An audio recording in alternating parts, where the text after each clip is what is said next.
morning and welcome to Coffee with Kick. I'm Xander, he's Keegan, and it has been match day 4 in the Champions League. A lot of stunning results all across the board here. Some of these groups are in for it. Let me tell you that much. We've got some heated matches upcoming. That it's a lot of figuring out still left to do here in the Champions League group stage. But before we get into the matches, let me go ahead and suggest and I won't say plead, but ask kindly for you to go ahead and like and subscribe, hit that ringing bell, and just be nice to us. That's what I want you to do. Just leave us a comment. If you leave us a comment, I will read it. If it's nice, I'll even say it on air. Wow. Okay. Wow. Yeah. If it's nice, I'll even say it on air for all of you to hear. And I know that you're all listening very carefully. But enough of that. You can follow us on X too. Whatever. X, Facebook, all that stuff. Starting off with Tuesday action, the E through H groups went off. Starting with, we'll go ahead and start with E, just because that's what I have written first on my list. We had Atletico Madrid and Celtic, Lazio and Feyenoord from Group E. That Celtic match, I mean, saying it got out of hand is understating it a bit, to be honest. 6-0. Celtic at this point, obviously, getting a red card doesn't help things, but obviously they are not going to go through like both of us had predicted. I did find our prediction sheet for that. Both of us did have we both had Atletico number 1 in the group, so good job there. We also had Celtic second in the group. Not as good of a job there. That is not how things are shaping up, to be certain. Still a chance. To be second? No, there's no, there's not, right? Because I guess the slip. Oh boy, it would take a lot. Celtic would have to beat Feyenoord and Lazio in the reverse fixtures, and their goal difference would have to flip from -9 to better than both of them. There's still a chance. So there is about a hair's breadth of a chance. Yeah. That Celtic can still move through. Yeah. The game wasn't too bad until the red card. Like Atletico Madrid obviously was dominating, but Celtic was not too bad. And then after the red card, they hung in there as long as they could. And then second half, wow. Yeah. They got out of hand. Yeah, Griezmann got it started early. They got that second goal there just before halftime, and second half things just got really spiraled without cessation. But the other match was much closer. Obviously, it was Lazio taking full 3 off of Feyenoord with that single goal there in the 45th +1 by Immobile. Not a great match to watch, to be honest. No. It was not very fun to watch. I thought Lazio deserved it, but only just. Yeah, not much to say about it, to be honest. Yeah, I mean, Immobile got the goal. I felt like Feyenoord had a couple of attempts, but honestly, it was kind of a boring game. Yeah, kind of certainly two different sides of a coin here for Group E action. It does leave us with Lazio and Feyenoord both in the mix of things. Celtic with that very slim chance. It'll probably come down to both Lazio and Feyenoord's fixtures with Atletico Madrid, the reverse fixtures with Atletico, to see if Feyenoord really needs the 3 out of that, which is a tall task for sure. We'll see if they get it. I'm not convinced personally. I did. Well, boy, if Lazio goes through, we both got that wrong. We both had Lazio finishing last in this group. It still could, theoretically, but I highly doubt it. All right, Group F action. I got both of those right. You only got one of them right. You got the Celtic one correct, but I got both of these correct. Group F action with AC Milan and PSG, and then Dortmund and Newcastle. Yeah, I mean, the Dortmund-Newcastle game surprised me because I didn't think Newcastle played very well. And so seeing that, I mean, Dortmund got ahead and they kind of hung on there. Yeah. There was like a little bit of a Newcastle, maybe not a barrage, but they definitely attacked pretty well. Definitely a pressure, you know. Yeah. But once Dortmund got the second goal, it was kind of done and done. I didn't think Newcastle was back. It almost seemed like Newcastle was overwhelmed by the environment almost. I mean, I've talked about Dortmund's home advantage ad nauseum almost because it's true. I mean, it's the yellow wall there, and it's a big environment. And Newcastle, I did not live up to the task. It was unfortunate because they've been playing quite well in the Premier League. But so Dortmund takes all 3 points there, and then the PSG and Milan match was exciting. I mean, you got that one. You got that one exactly right. Yeah, I got both of these wrong. You got that one exactly right. You did get the Dortmund one wrong though. Oh yeah. But it was a good match between the two. Well fought. The Giroud goal in the 50th minute kind of put a little damper on the second half because Milan really settled in at that point. Like, listen, we're at home. Let's get the 3 and get out of here. And PSG just not hitting all cylinders away from Parc des Princes in the Champions League. Really, I mean they've gotten 0 points so far, I believe, out of the away sides. Is that right? Yeah, I think so. Yeah. I think they've won both homes and lost both aways.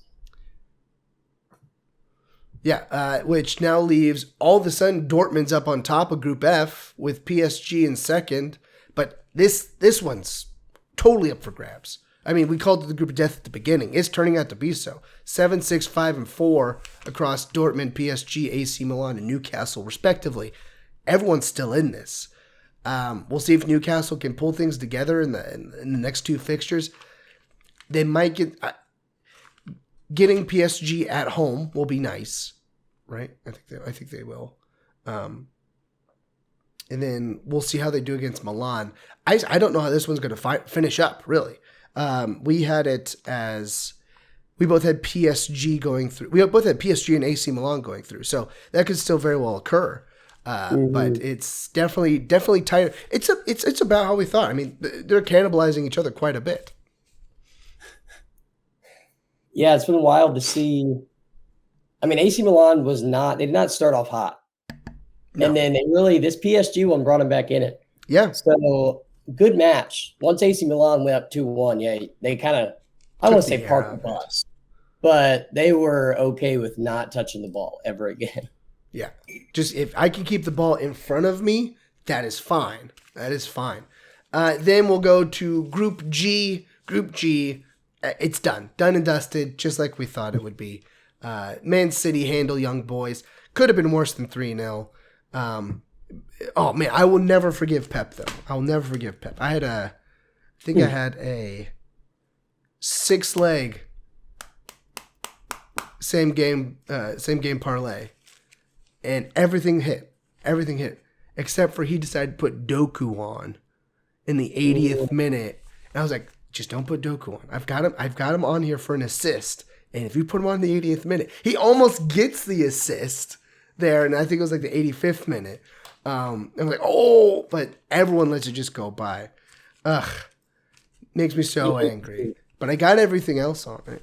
Made me mad. I mean, it wasn't a lot of money. I don't bet that much, but it made me upset. And then, it's a little bit more nervy than Leipzig would have liked there in Belgrade. But, they got the job done.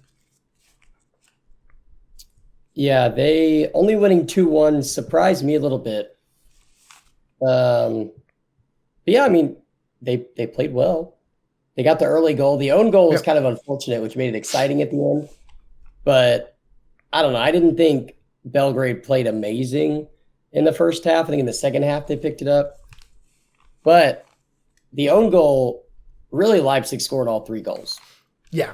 And it got exciting at the end, but I don't know. Leipzig, it felt like they were going to win most of the match.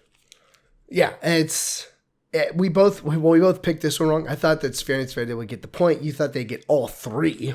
So, but in the end, this basically settles the group.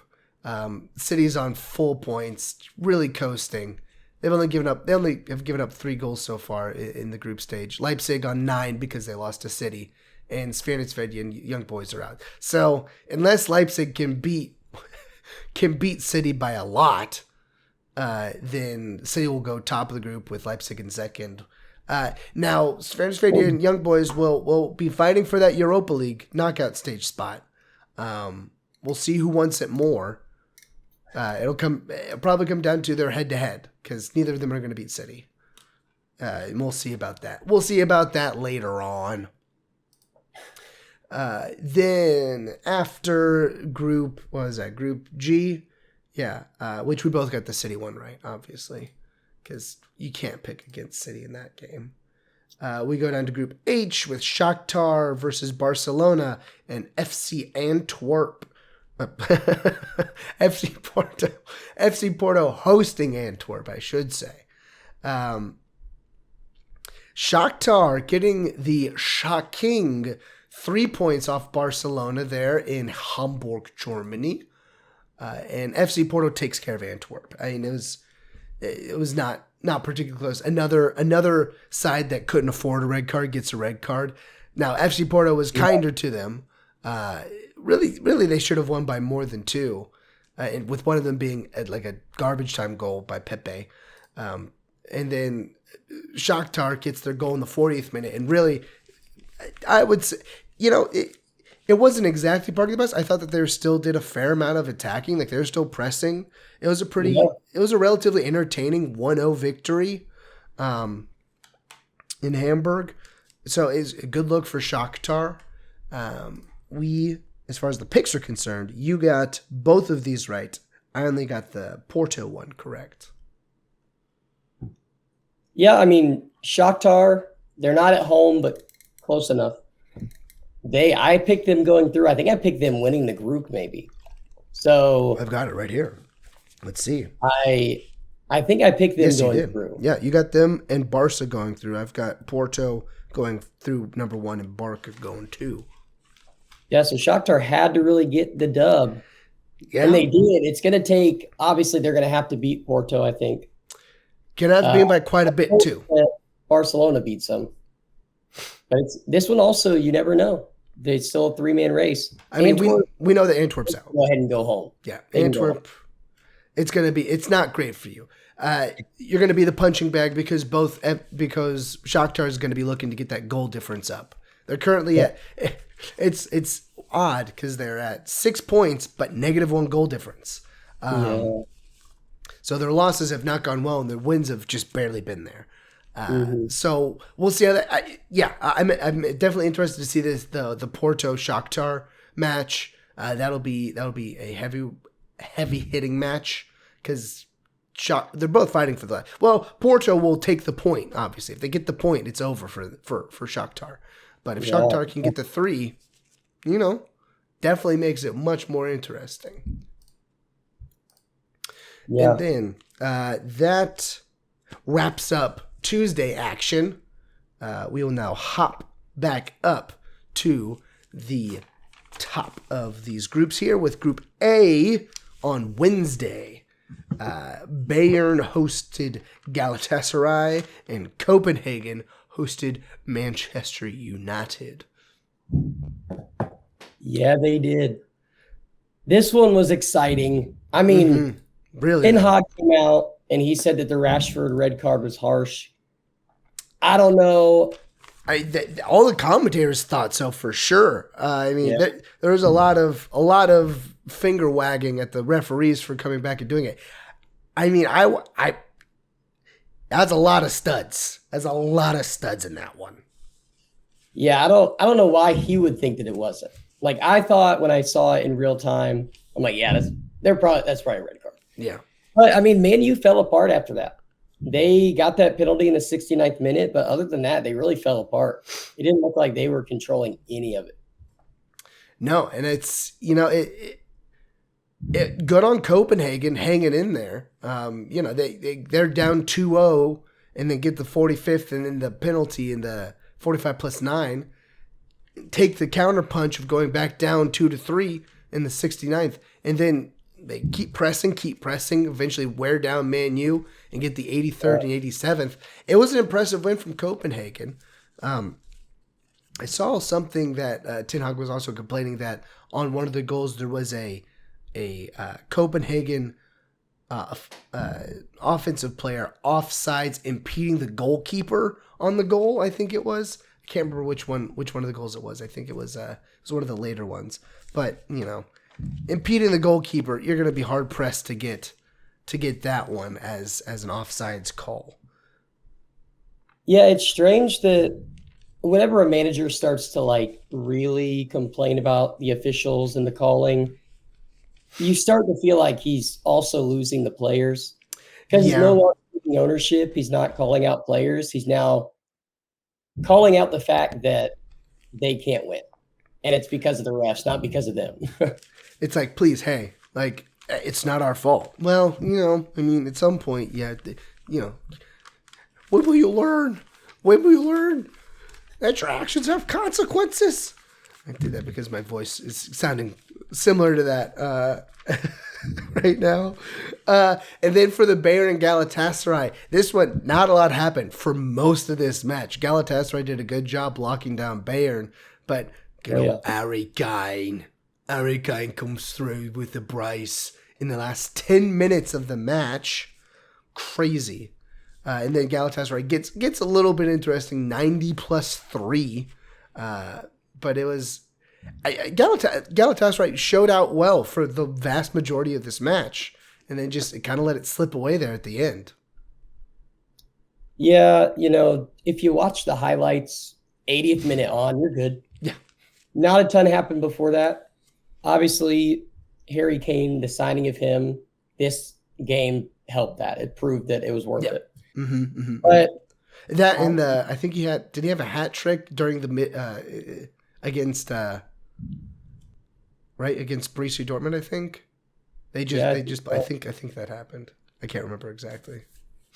Yeah, good match. I mean, Bayern had it done and dusted. Mm-hmm. 90 plus 3, Galatasaray gets one back. When I saw the goal, I didn't think they were going to then draw. I thought Bayern still had it controlled, but yeah, good into it. So this for Group A, Bayern's through at this point. But second place, we got Copenhagen on 4, Galatasaray on 4, Man U on 3. It's anybody's game. They're all at negative goal difference because they get walloped by Bayern. And Copenhagen's only up on Galatasaray because of the single goal difference. They have a -1 as opposed to the -2 for Galatasaray. So I would say that it's, I don't know. I'm going to say Man U because that's who I picked to go through. But I'm not confident in that in any stretch of the imagination. Yeah, I think I picked Galatasaray and Bayern. You did, yep. Yeah, so I'm feeling okay. I think Galatasaray can do it. They definitely can. I think probably they're the most likely. And then it's a coin flip for me between Man U and Copenhagen. I think that Man U probably wins if they don't get the red card against Copenhagen. But that's why you play the games. Group B. Oh, and for that, I got my Sunday action not great. But for what did I say? Tuesday action, not great. Wednesday action, much better for me. I got both of these correct. Hold on, no. I got Bayern absolutely correct. I got that 2-1 exactly on.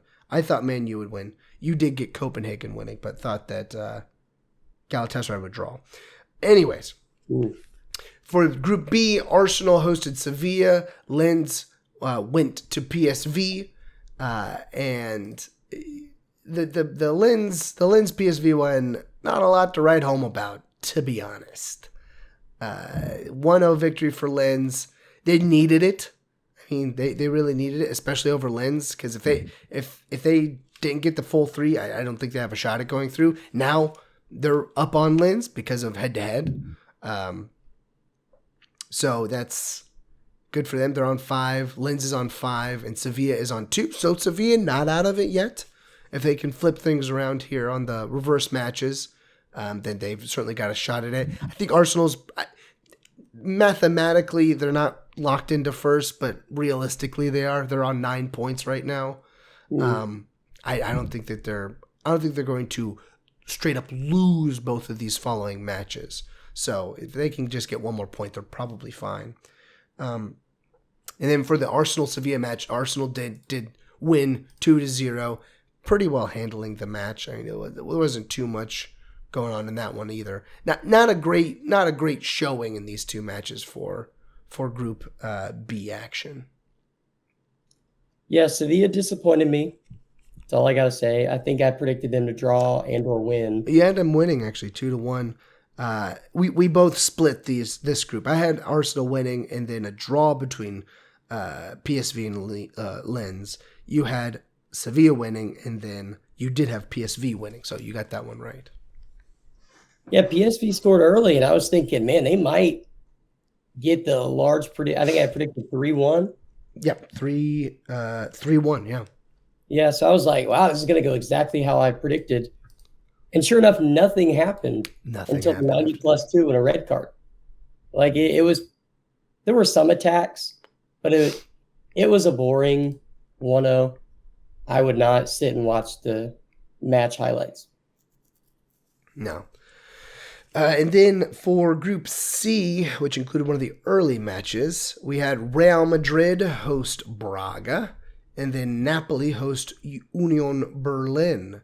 I got both of these right. The Napoli Union Berlin, I got exactly right. You only got the Real Madrid one correct. I said going into this one that Union Berlin would draw and be happy about it. I think that's about the result that they got out of this. They had lost 12 consecutive previous matches across all contests. So getting a point out of here is a win in their books, essentially. Also not, totally being stampeded out of the Champions League is nice. Not yet. They got a point, is what I'm saying. They're not going out like Antwerp and Benfica, just being totally, curb stomped out of the whole thing. Yeah, I mean, Union Berlin deserved it. It was a deserved 1-1. The Real Madrid game, this one was a pretty classic, kind of like the City Young Boys game. It could have been a lot worse. Yeah. But it kind of felt like Real Madrid was just easing into the game, setting the tone. Mm-hmm. Kind of scored when they wanted to. It didn't feel like they were always attacking. It could have been 7 or 8-0 had Real Madrid gone full force. Braga was fully outmatched in this one. I thought that they might get a little bit of action going, but they weren't stringing much together with any purpose. No. Yeah. Not great. Excuse me. And that brings Real is through on 12 already. And then Braga's got a slight chance, but Napoli's at 7. It'll come down to that reverse fixture. I'll keep saying that a lot, obviously. But I don't think Braga's got it. I think Napoli's pretty safe as far as how we had this one going. We both had Real Madrid going through on first, so good job us. We got that exactly right. And then my Union Berlin pick. Mathematically, they're not out of it. Okay? If Union Berlin wins out, then no, I think Napoli's got the head-to-head. Yeah, they do. Never mind, Union Berlin's out of it already. So we'll just keep moving and just keep on trucking. And go down to Group C later. Where is it going? Group C. No, we just did C. Group D. Inter, Benfica, Salzburg, and Real Sociedad. Real Sociedad hosted Benfica, took care of business. I mean, it was not that close. And then Salzburg and Inter Milan. No, sorry, International.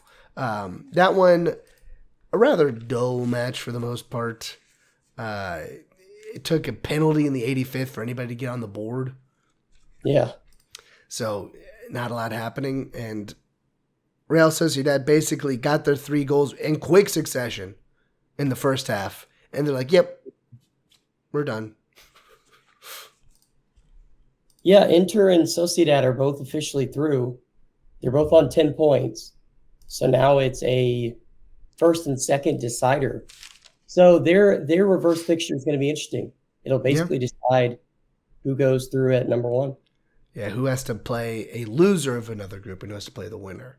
And we will see coming up here, and it'll be a bit. The next matches are late November after Thanksgiving, because we have an international break before that.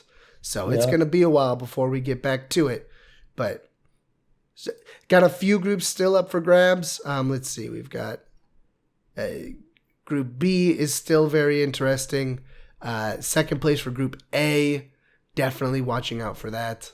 Yeah. Group E still up for grabs. Group F. And then Group H. All those are still except for Antwerp. Poor Antwerp. 3 goals for, 14 against. Not a great showing, Antwerp, I'm sorry to say. But all in all, for the week, we both went 9-7. Nice. That's in the green. I had 2 perfect picks. You had 1. That brings us to a total of 37-27 for myself with 8 perfect picks. And you are 34-30 with 3 perfect picks so far for Champions League action. So good on you, kid. Anyways, we will be back. What day is it? It's Thursday when we're recording this. So we'll be back with an episode on Tuesday morning for our recap of the Premier League action. If you want to catch a preview for that, you could check it out right here above my head where I have it now linked. There are some very tantalizing matchups coming before we hit the international break. And you keep saying this is the last international break of the calendar year or of the season? Calendar year. Okay. I'm like, the next one won't be till I think March. Gotcha. That makes much more sense. I was like, ever. Really? It's the last one ever. It's the last one ever? That doesn't make any sense. They're going to move the all qualifying just to summers? That's weird. They're going to mess up. Well, it's not going to mess up MLS at all because no one who's good plays in MLS. You heard me right. Messi's not good. Whoa. Hot take. No, Messi's still pretty good. Anyways, anything else you want to add before we go? Champions League is exciting. Champions League. The final 2 weeks actually matter. So actually, that's a thing to look forward to. Definitely matter. Anyways, while you wait for our episode to come out on, what did I say, Monday? It'll be out on Tuesday morning. Why don't you go ahead and grab some coffee, watch some soccer, and we will see you on Tuesday. Farewell.